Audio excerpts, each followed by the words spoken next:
Chapter 30.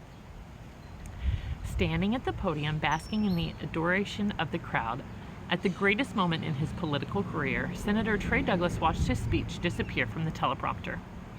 The words he had rehearsed so diligently were replaced by a huge pair of remarkable eyes, changing in color from green to blue to purple and back again. It confused him at first that this vitally important point of his life, nothing should seem so urgent as to look into those eyes. A long, narrow pop-up appeared below the face, a message scrawled across the prompter. "You are very relaxed." And he was completely relaxed. He'd never been so completely at peace in his entire life, and it was all thanks to those wonderful eyes. Another message appeared. "Ready for your speech?" On stage, Douglas squared his shoulders and nodded vigorously. It looked a little particular, but his erratic supporters assumed it was just the candidate being caught up in the excitement of the moment. Seated at the computer in the tech booth, Jax was in complete control. After enduring a blur of hundreds of thousands of cascading images, now there was only one. He focused all his concentration on it, knowing that Douglas was completely in his hands. As he typed, he heard his own words coming from the candidate himself over the public address system. "My friends, thank you for this honor of being your candidate for president for the United States. Unfortunately, I've decided to drop out of the race." A titanic gasp sucked every molecule of air from the ballroom. The silence that followed was so total that it would have been possible to hear the 6 footsteps of an ant walking across the floor. On stage, behind the senator, Elias Miko leapt to his feet, his face a mask of shock and horror. Past Douglas's left ear, he spotted Jackson Opus's unique eyes staring out of the teleprompter. His fevered brain toyed briefly with the idea of hypnotizing Douglas back to himself and trying to pass off the episode as a joke, but he knew in his heart it wouldn't wash. This speech was being beamed across the world over dozens of TV and radio networks, the internet, and every form of social media. This disaster was only a handful of seconds old, and yet it was already too late. His vision clouded with rage. He fixed his gaze on the tech station and saw exactly the person he expected to see, the sole person capable of accomplishing this act of remote hypnotism. The one Mako himself had shown how it could be done. "I hope you're not too bummed about this," the former candidate went on in an apologetic tone, "but I guess you're going to have to nominate someone else. Bye." Typing furiously, Jax gave his final instruction. "When my eyes disappear, you will remember nothing of the past." 2 minutes. And he yanked the power cord of the floor outlet. Douglas stepped back from the podium and turned to his good friend and supporter, Dr. Miko. "Well, how'd I do?" In the dead silence, his words could be heard in every corner of the ballroom. They didn't seem to make sense. The quiet lasted a grand total of 8 seconds, then mayhem. The camera's flashes were blinding. The babble of shouted questions were just as unintelligible then. Every reporter in the hotel made a bull run for the ex-candidate, determined to score up the scoop of the century. The traffic jam was unimaginable. Media swarming and devastating campaign workers screaming, why? Shoving matches broke out. Punches were thrown. The sandmen circulated through the chaos, helping themselves to wallets and handbags faster than Axel Braintree could stop them. The old man was outnumbered, and his flock was in a feeding frenzy. In all the disorder, Jax came face to face with Elias Mako. The director was in a towering rage. His crimson face radiated heat. "There will be payback," he spat, tight-lipped. "Jax!" came a voice behind them. Jax wheeled. Talk about bad timing. His parents were pushing their way towards him. Lois and Morocco struggling to keep up. Lolis and, the guards, the 2 sandmen that they had to keep on him. He should have known this would happen. There was no way Mom and Dad would cool their heels outside with a riot going on inside and Jax in the middle of it. "Get out of here," Jax ordered, waving them away. It was too late. Mako had spotted him. "Now you see that actions have consequences." He spun on their direction and hurled a single word. "Listuena." There was no reaction from the Opuses. Mako must have believed that they simply hadn't heard him and missed the ruckus. He jumped back on stage and rushed to the microphone and shouted, "Listuena!" The ballroom erupted with his command. Mrs. Opus frowned. What's he yelling about? Jax saw red. Yes, the post-hypnotic suggestion had been diffused, but Mako didn't know that. He's trying to murder them for revenge. In a rage, he turned his powerful eyes to Mako. He had no idea what he intended to do. Hypnotize him, punch him, curse him out, all of the above. He wasn't sure. He couldn't see beyond the fact that his hatred of this evil man had to take some form. Too late, he realized that he had let his mind wander, and by the time he returned to focus, he was under attack.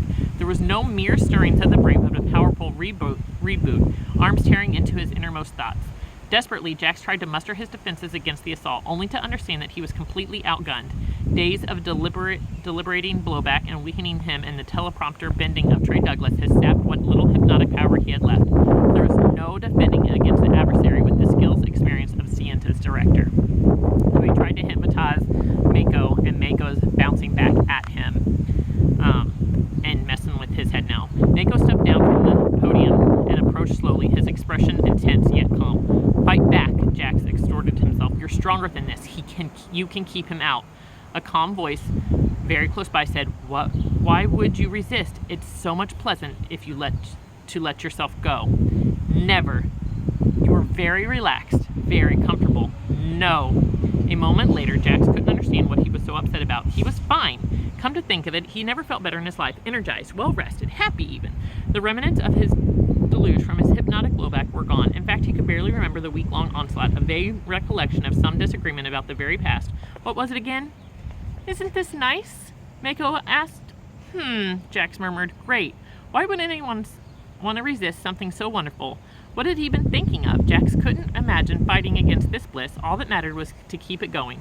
"This glorious feeling will be with you always," Mako promised, and Jax knew in his heart that it was 100% true. There was something very important you have to do first. "Of course," Jax promised out loud. "Anything." Now listen carefully. Read chapter 31. In the middle of the roiling crowd, Axel Braintree snatched the phone from the friar's hands and dropped it into a real owner's pocket. "Have a heart, Axel. The pickings haven't been this good since the Yankees' last ticker tape parade." "Control yourselves, Tuck," Braintree hissed. "Do you want to go back to the arrest house?" "Kyra's got more stuff than me. How come you're not giving her a hard time?" Sure enough, there was another Sandman a few yards away digging into someone's backpack. Braintree rushed off, sternly tossing over his shoulder, "I'm not finished with you yet." What a night. Obviously, he was thrilled that they managed to thwart Mako's plan to replace a puppet president in the Oval Office. But who could have predicted that his Sandman would go wild into a crowd so big? This represented months of progress down the drain. It was going to be so hard to get them back to the laundromat for more meetings. He might have to go back down to the donut night after all. Bring back donut night after all. He'd almost reached Kiko when Evelyn Lois grabbed him by the arm. "I'm worried about the boy," she called over the noised crowd. He followed his pointing finger. There was Jax making his way to the door, striding purposely. "He's probably taking a bathroom break," Braintree told her. "He's earned it. He just saved the world, you know. He's coming off a face-to-face with Mako. I think he's bent." The old man was instantly alert. Jax had thrown a monkey wrench into the Santa director's greatest ambitions. His revenge would be terrible. Showing remarkable agility for a man his age, Braintree darted through the milling throng and followed Jax out of the hotel atrium. "Wait up, kid," he called louder. "Jax, you did it!" Jax gave no sign that he heard, although the words echoed around the 14-story building lobby. He continued across the atrium with long, determined strides. The old man broke into a run. The crowd was thinner here. All the action was inside the ballroom. The Obuses appeared at the entryway. "Jax," his mother called, "where are you going?" There was no response. Jax stepped inside the chrome and glass elevator, pressed what seemed to be the top button, and turned to face front as the doors closed. He stared forward, straight through Braintree and beyond him, the Obuses, as if they weren't even there. The old man dashed back to the ballroom, ignoring a volley of questions from Jack's bewildered parents. He struck both forefingers into the side of his mouth and emitted a piercing whistle that cut through the rankest aftermath of the press conference. He was good at whistling, a skill he learned in prison. It was the emergency signal. The Sandman knew he'd never use it unless the situation was dire. They came instantly, dropping what they were doing, and more than a few wallets. Braintree spread his arms to gather them into a huddle. There wasn't much time.